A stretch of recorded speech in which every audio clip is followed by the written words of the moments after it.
Assistants testified that they were asked to buy drugs for Mr. Combs, for example, which prosecutors said were used in the trafficking. Mr. Combs had a constant supply of any drug he wanted for himself and for the victims, the prosecutor said. She then began walking the jurors through a more detailed list of the alleged crimes committed by Sean Combs and his racketeering enterprise. To convict him on the racketeering charge, the jurors only had to find that Mr. Combs agreed that he or his conspirators would commit at least 2 criminal acts on the list to further the enterprise. She started with drug distribution, saying that members of the enterprise and the inner circle were critical to keeping up his supply so he could use drugs like ecstasy to fuel the drug encounters known as freak-offs and hotel nights. Right? That is a crime. There's no world that buying drugs is not a crime. For the people that's like, what's the crime? What did he do wrong? There's no world that buying drugs is not a crime. So that was presented. Said, and I think that this prosecutor, on the side note, I think the prosecutor is did a great job in her closing statement, just because she simplified it for everybody, just to make it make sense for everybody. You can't, if we can understand it just reading it, imagine the jurors that's sitting there. So I think that she did a great job, unfortunately for Diddy. But these are federal employees. This ain't just no got it at the mall employees or lawyers. We just rolled out of law school last week and just passed the bar. Lawyers. These are federal lawyers. So these are U.S. attorneys. So says witnesses who worked for Sean Combs identified the nicknames of drug dealers.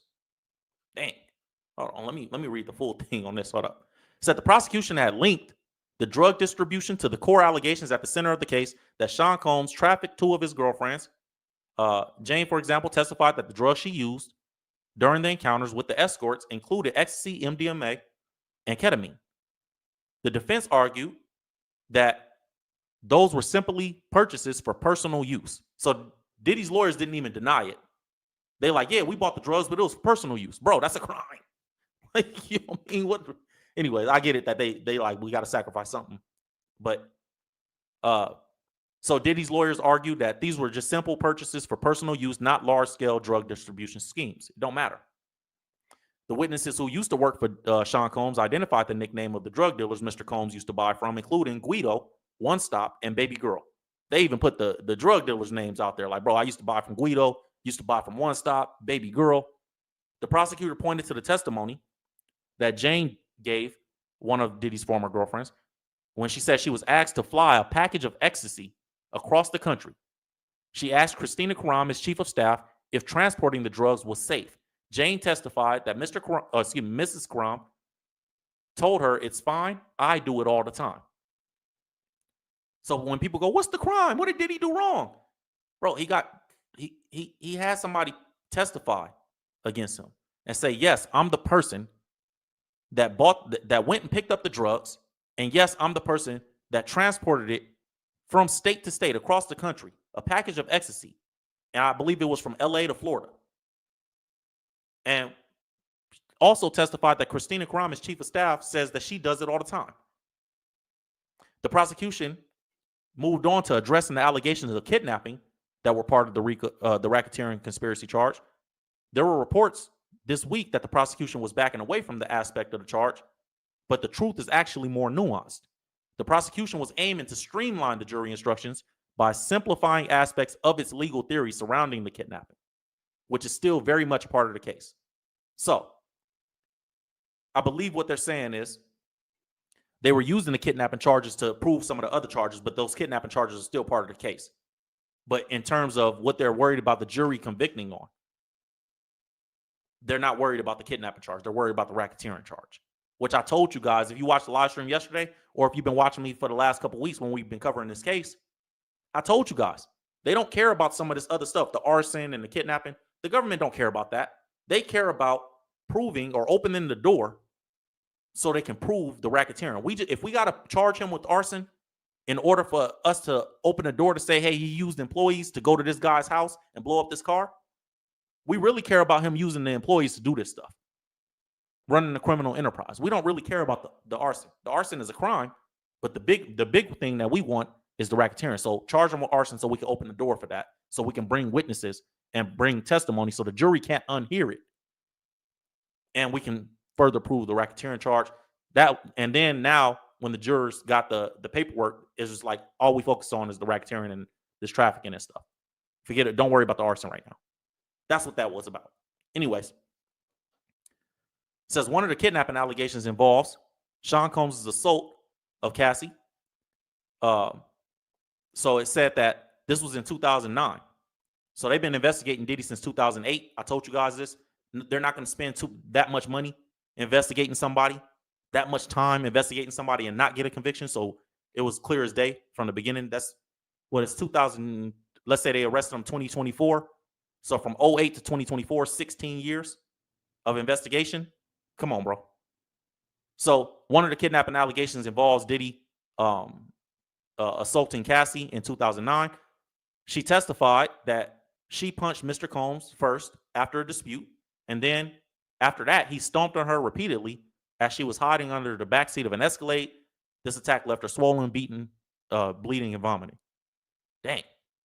After the assault, the prosecution said Mr. Combs made Cassie stay in the hotel so no one would see her injuries while she healed, and that his staff helped prevent her from leaving.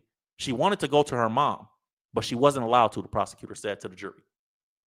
Now, this is all in the closing statement. The prosecution began by emphasizing the two violent assaults at the heart of the case, said he wouldn't take no for an answer. He thought that his fame, wealth, and power put him above the law, but over the course of this trial, his crimes have been exposed. So these prosecutors, they're not playing no games. The second kidnapping allegation, or the second two kidnapping allegations, involve Capricorn Clark, a former employee of Sean Combs, who testified at the trial shortly after she started his personal assistant in 2004. The prosecution said Capricorn Clark was subjected to 5 days of lie detector tests to prove that she was not involved in a jewelry theft. The second incident related to Diddy's jealous rage after discovering that Cassie had begun a relationship with Kid Cudi in 2011. Capricorn Clark testified that Diddy showed up at her apartment with a gun in his hand and told her, "Get dressed, we're going to kill Kid Cudi. We're about to go kill Kid Cudi." The prosecution said that Diddy then demanded that Mrs. Clark come with him to Kid Cudi's house. The defense has disputed that either of these allegations amounted to kidnapping, and they said that Capricorn Clark went willingly both times. You cannot come to court. You can, but it's just a bad defense. Let me rephrase. You can't, or you shouldn't, come to court and say, "Yo, he had a gun in his hand, but she wanted to go." Bro, she's on the stand saying that she did not want to go. I don't know what world people live in that they thought Diddy was going to beat this case. Capricorn Clark came to court, pointed at him and said, "He kidnapped me." So of course, it's going to be hard to beat that. They trying to argue this consent thing, where it's like, no, everybody involved consented to everything. No, they didn't. No, they didn't. You know what I'm saying? Like, these employees, and it wasn't just women, men came to the stand. There was like 6 men that testified against Diddy. It wasn't just like it was just women that are just mad. I hate that people try to frame it that way, because that's just not the truth. Everybody came to the stand and said, "Yo, he did it. Yes, he was crazy. He was wild." One dude got on the stand. One guy got on the stand and said Diddy, when he got hired, they told him that he was never going to see his family again. I'm not laughing at him, but it's just crazy. Like, they told him, "Hey, bro, this is your family now. I got to make a skit about that. Like, this is your family." Like, wow. Never see him again. Anyways, so the Diddy's lawyers tried to argue that this woman, Miss Capricorn Clark, went willingly both times. Miss Clark got on the stand and said, "He kidnapped me twice." The prosecution is addressing the allegations that Diddy, addressed the allegation rather, that Diddy directed someone to throw a Molotov cocktail in Kid Cudi's Porsche as retribution for dating Cassie. The defense has disputed that Diddy was involved in the arson and says there's no evidence to connect him to the scene. The prosecution reminded the jurors of Cassie's testimony, though, that Mr. Combs had threatened to blow up the car before it happened. So the prosecutor said in her closing statement, of course, the defendant was behind this. Of course, Diddy was behind this. So I guess Cassie said it in her testimony, like Diddy said he was going to blow up somebody's car. That he didn't watch American Gangster when Denzel Washington blew up the car in that movie, and he got inspired or something. I don't know.